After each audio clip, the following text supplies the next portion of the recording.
আমাকে মারার কথা চিন্তাও করো না, ওখানে যাওয়ার কথা চিন্তাও করো না। দেখো, এই যে কোনো কাজ করার কথা চিন্তাও করো না, দেখো এখানে প্রত্যেকটা বাক্য আমরা একটা এক্সপ্রেশন দেখব, যে এক্সপ্রেশন আমরা সুন্দরভাবে ইংলিশে ট্রান্সলেট করব।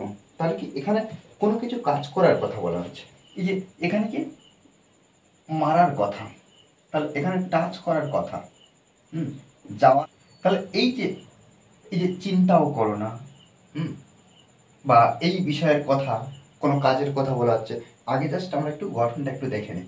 দেখো, ফার্স্ট টাইম আমরা কি করব, এই যে নেগেটিভ থাকার জন্য আমরা ডোন্ট ব্যবহার করতে পারি। Don't even, don't even. তারপরে কি, এই যে চিন্তা করার জন্য আমরা থিঙ্ক ব্যবহার করব, থিঙ্ক অফ। আর বাক্যের মধ্যে যে ভার্ব বা ক্রিয়া পাবো, সেই ক্রিয়াটা V4 এ লিখব। তারপরে কি, others word, others word, V4, তারপরে আদার্স ওয়ার্ড, অর্থাৎ বাক্যের অন্যান্য অংশ যদি পাই আমরা লিখবো। দেখো প্রথম বাক্যটা আমরা ট্রান্সলেট করি, আমাকে মারার কথা চিন্তাও করো না। এখানে কিন্তু সাবজেক্ট নেই, অর্থাৎ সাবজেক্ট উজ্জ আছে।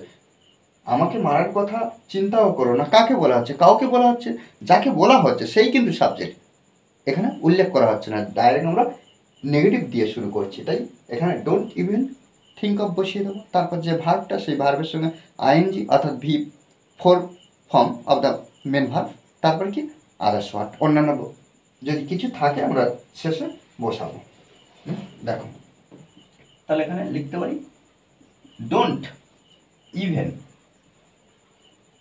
থিঙ্ক অফ,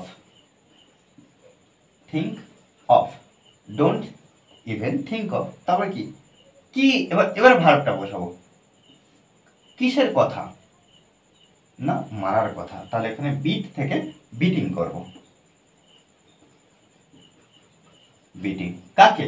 আমাকে, মি। ওকে, দেখো এইভাবে কিন্তু প্রত্যেকটা বাক্য ট্রান্সলেট করব।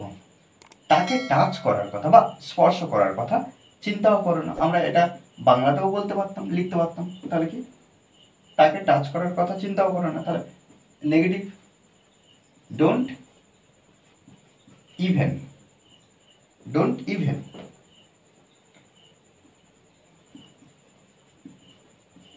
থিঙ্ক অফ, তারপরে verb V4 touching, okay, of touching, কাকে? তাকে, হার, হার ব্যবহার করব।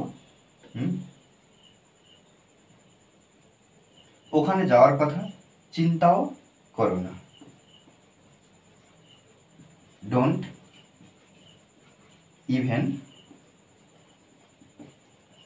Think of, don't even think of.